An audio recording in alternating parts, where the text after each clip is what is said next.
workout here in my home gym. A lot of comments I'm seeing, some positive comments, some freaking awesome comments I'm seeing from you guys, and I appreciate it. You know, while reading all these comments, I'm like looking, I'm like, you know, these guys don't know you. You know what I mean? I appreciate you guys that came from my good buddy Greg's channel to follow me, then like trust the fact that I'm putting out good content and whatnot. I'm gonna do my best to put out good content. But I want to kind of show you, like, tell you guys about myself. But I don't want to spend a bunch of time telling you about myself because that's for a future date where I'll give you guys the full story. But you know, some people, you know, wonder like, is this guy like positive, like actually positive? Is this like some kind of, you know, kind of like game or face he's putting on? No. No one's asked that, but just in case, no. Here's why. I'll give you a quick story. So I moved to Nova Scotia in 2007 to play football at St. Mary's University, 5 years before I met Greg. And I got here with about $500 in my pocket. My family had a big dinner kind of thing and gathered up money for me to go and play football at St. Mary's. I didn't have any money at all. And I'll tell you why in future dates. But just make a long story short, I didn't do right with a lot of decisions in my life, in my past, that affected a lot of the things that I want to do in the future. I was on a team. They paid for my, you know, my school, but they didn't pay for my room and board. So I got my education paid for, which is great, but I didn't have my food or my, you know, room and board taken care of. So when I got in 2007, I was like, I gotta make this $500 last. That or get a job, which I got a job. But at the same time, I moved here with a drug addiction, everything you could think of, anything under the sun. I was your legit weekend warrior. Anyway, so I had to make good decisions when it came to money. So for me, it was like, I didn't already make enough money anyway because I was working at a bar.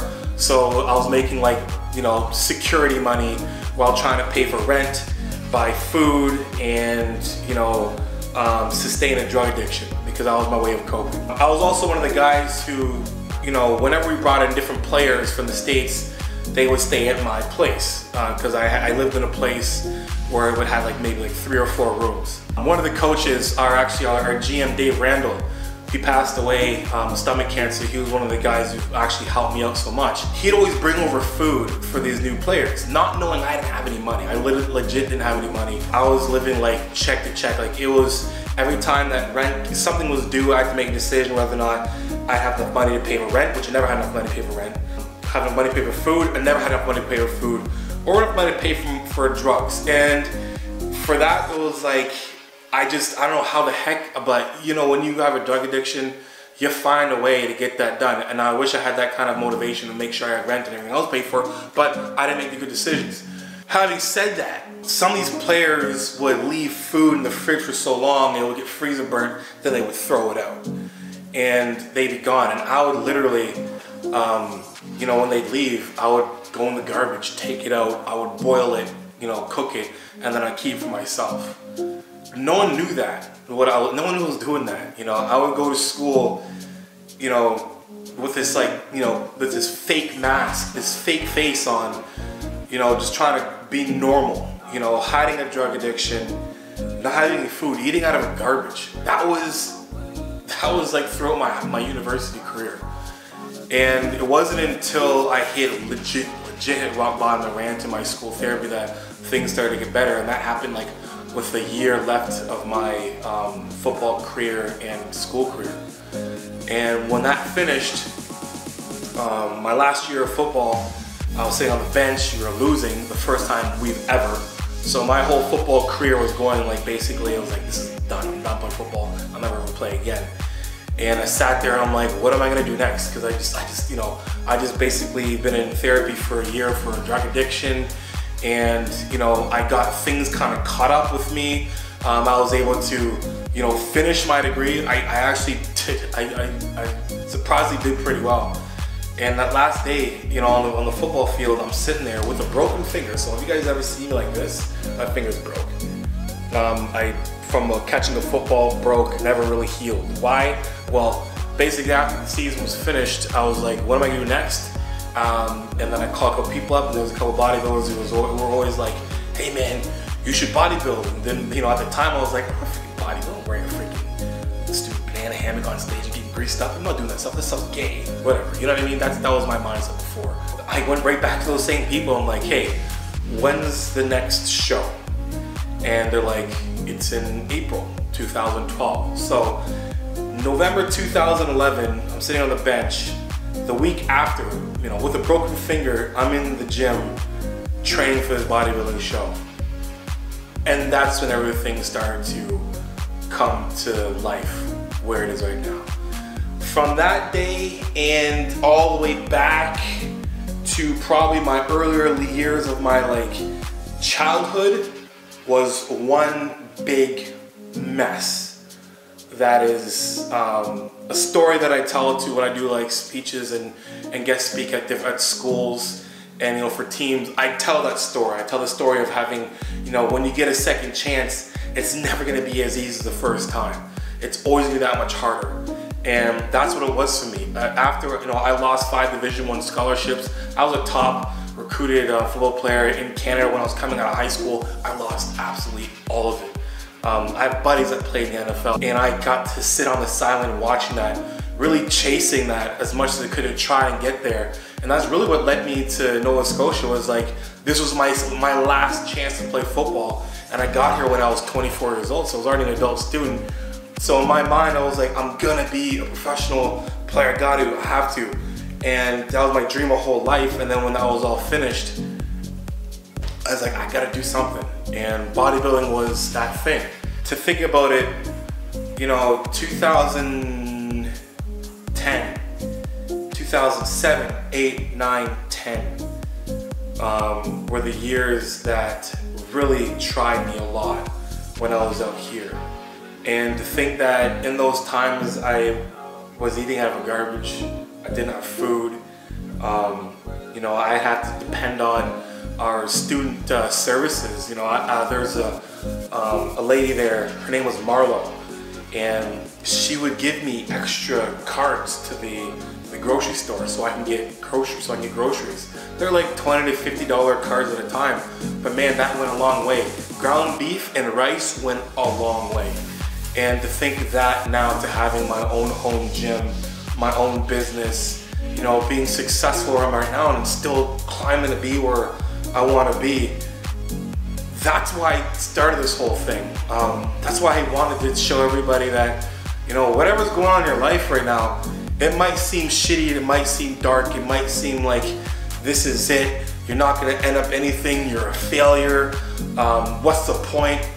I've been through it all. I've tried committing suicide. I've done it all, man. And I'm sitting here today to tell you that whatever is going on in your life right now that you think that you can't overcome, I'm promising you 1,000% if you keep going, you will 100% overcome it.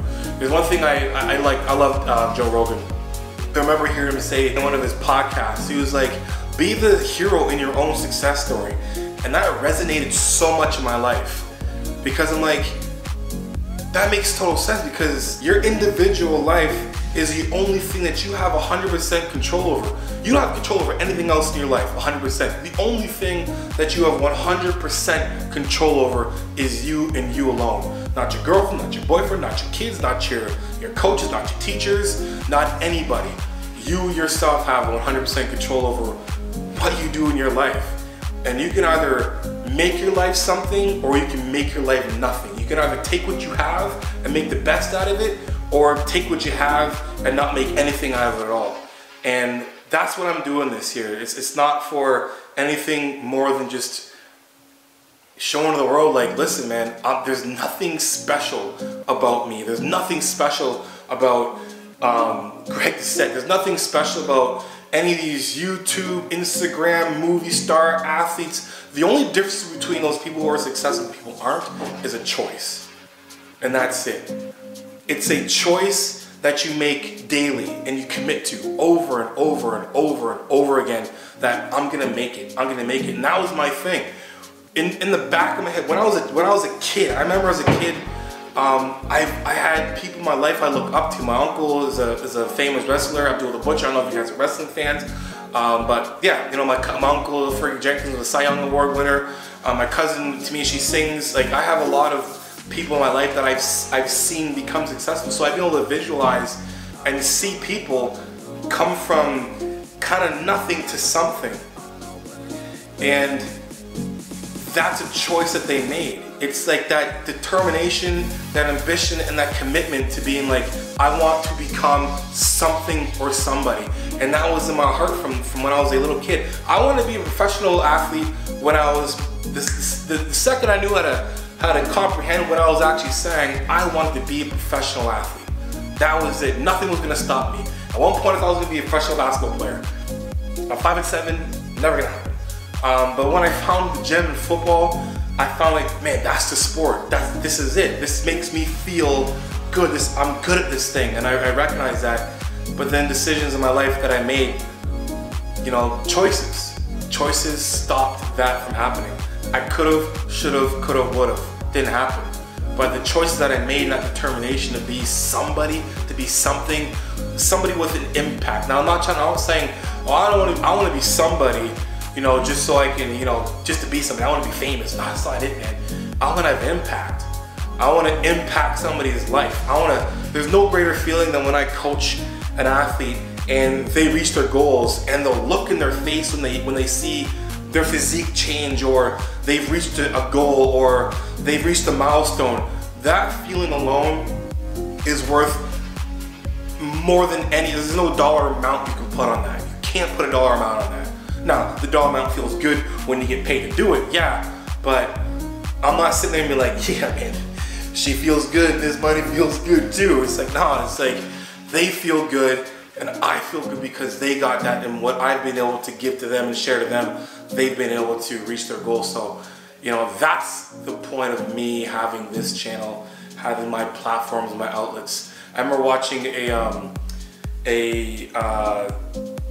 Football Life on NFL Network, and it was a player who had borderline personality disorder, and he touched me, and I remember watching it, and he was like, football is my platform, mental health is my purpose. And when he said that, man, my mind was like, boom. I'm like, I get it. I completely get it. What is my purpose here on earth? What am I supposed to do? You can make all the money in the world you want, man. You can be as rich as you want, that's great. But if you can't impact somebody, I find that it's completely pointless and useless. I believe that our lives are here. Our job and our purpose on this earth is to impact each other, to help each other, right? If I impact you to do, you know, what you need to do to get to where you need to be, you're gonna impact someone else to do the same thing, and then them, and you got this long chain of people who've been impacted by nothing but positivity. And that's what I swear to put out. That's it, nothing else, nothing more than that. So that's who I am, guys. I'm gonna tell you more about my story down the road, but those will come on little snippets. Anyway, I'm gonna get to working out. I'm doing arms today, back to forth, bis and tris. I like doing bis, tris. I don't like doing all of my biceps than my triceps. I like the feel of doing biceps and doing triceps. You get like an equal pump. It feels great, but it also gives me a little bit of rest to be able to put in what I need to put in for the next, you know, exercise when it comes to biceps and triceps. So let's get this show on the road.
I conquered you with fly.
And there you got it, guys. Arm day is complete. Hope you guys enjoyed the workout.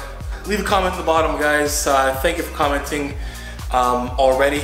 But if there's anything specific you want me to talk about, want me to go through, want to see, let me know. I'm keeping it as organic as I can be, so which is 100%. So guys, let me know. Leave your comments. I read the comments, I take the feedback, and I appreciate it.